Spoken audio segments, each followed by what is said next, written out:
Well, I'm really excited to have some art church today. We're going to do some fun things, and I think we've done a great job of being succinct. I hope my reflection is succinct enough that we're going to probably have about 15 minutes with our breakout rooms. So let's see how we do. Would you join me in the spirit of prayer? God of all the worlds that are, like the wise ones coming from afar, we would see that guiding light. We would follow them while they follow its light to the manger. And there lies that little boy whom you appointed as bearer of your compassion and redeemer of all who acknowledge their need of redemption. May the brightness of your sun illumine our path as we strive to live as children of light. May your word made flesh through us all the dark stretches and dark hours of our lives, so that in your own good time, we may be welcomed by your mercy into the community, into the Jerusalem where there is no night ever.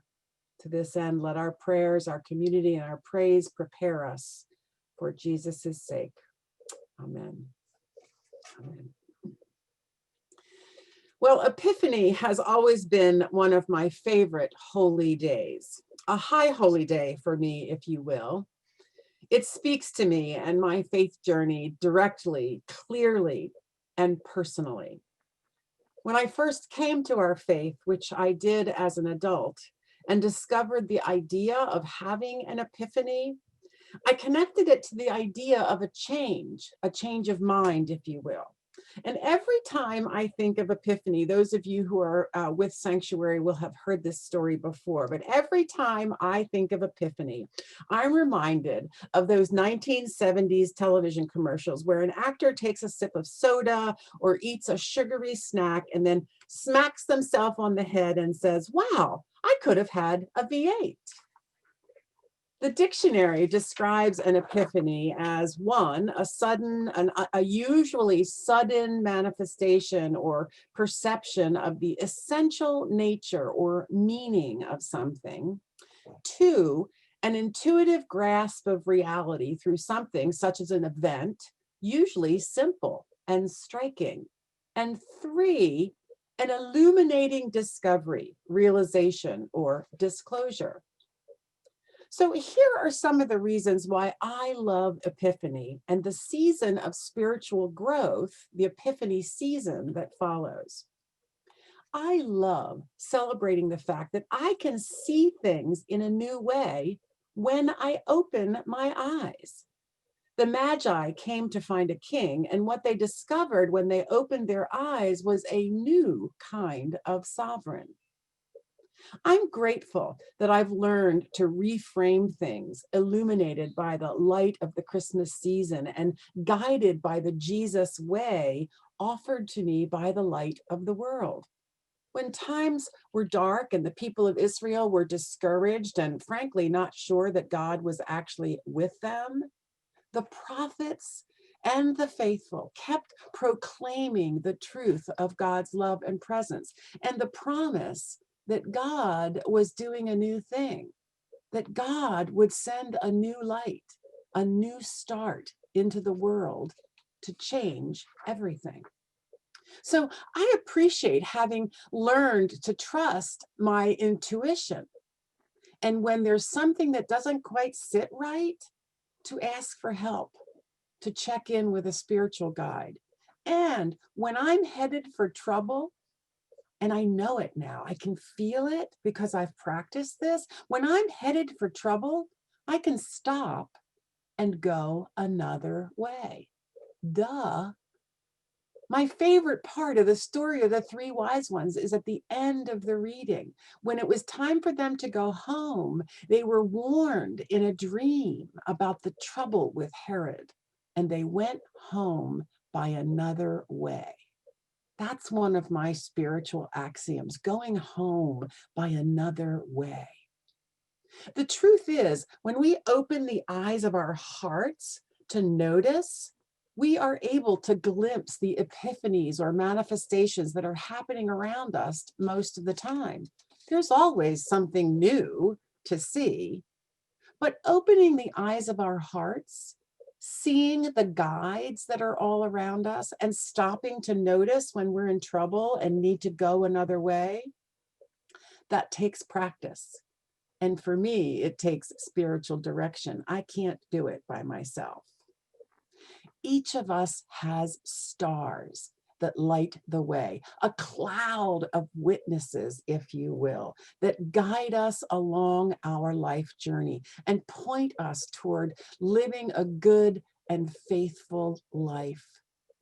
Our children, every one of them, being able to say, Jesus is the light of the world, that's a star for me and for them.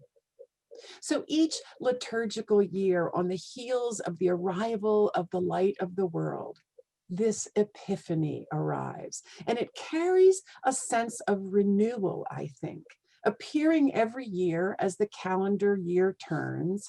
Think about it, an epiphany, reimagining, re-seeing, retelling, re-energizing, renewal.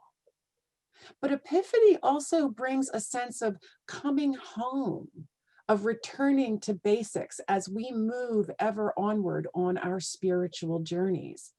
And of course, when we return to the basics of our faith, we cannot help but get sent back out another way, having been changed in a dream, if you will, to carry the light forward in faith. So today, using art images of the Epiphany story to reflect on the Isaiah prophecy that God will bring light out of the darkness, we're going to reflect together on some art, wondering these things. What star has God sent into your darkness? And how has that star both sent you and pointed you forward and drawn you home? Have you experiences of the same star, both sending and grounding in you in your faith and energizing you for action and service and your work? We're going to view the art with a little video. And then I'm going to put in the chat box again the PDF of the art so that you can take a look at it yourself. Hang on one second. I'm going to just do that, grab it and do that again, because you may have come in late and it won't be there for you. So you'll have the chance to, after we see the video, you'll have the chance to look at the art again yourself for just a moment as we send you into breakout rooms. Reverend Tom and John Sinclair and I are going to lead the breakout rooms with these questions. We'll put the questions up again too. So what star has God sent you into your darkness, and how does that star both send you and ground you? We're gonna, and then we'll, as I said, we'll probably have, we'll come back and I'll just bring a close to this part, and then we'll go into our breakout rooms. So Tom, if you would.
So, in closing, I wanted to offer my star for today. Let me see if I can actually find that.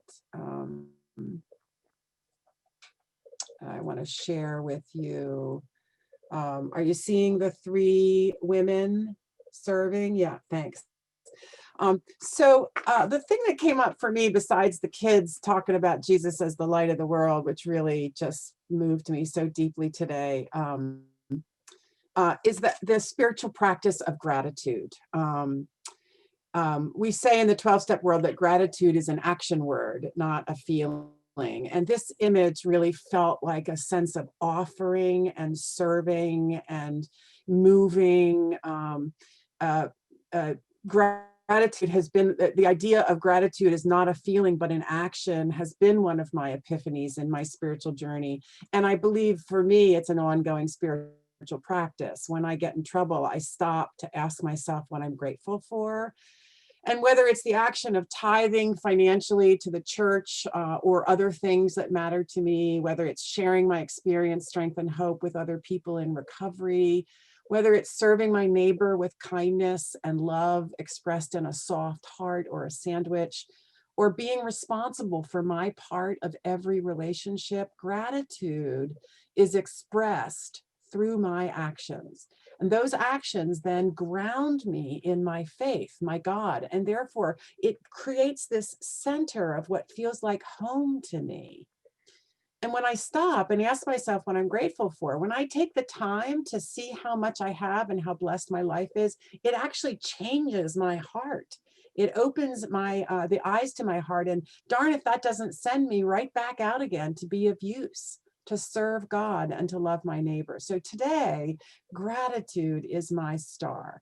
And this image really brought up a sense of gratitude for me, the warmth of the fire, the blanket of care, the bowl of food, this idea of being of going out and serving is just a sense of that star for me. So we're hoping that one of these images really spoke to you today around a star for you, a guide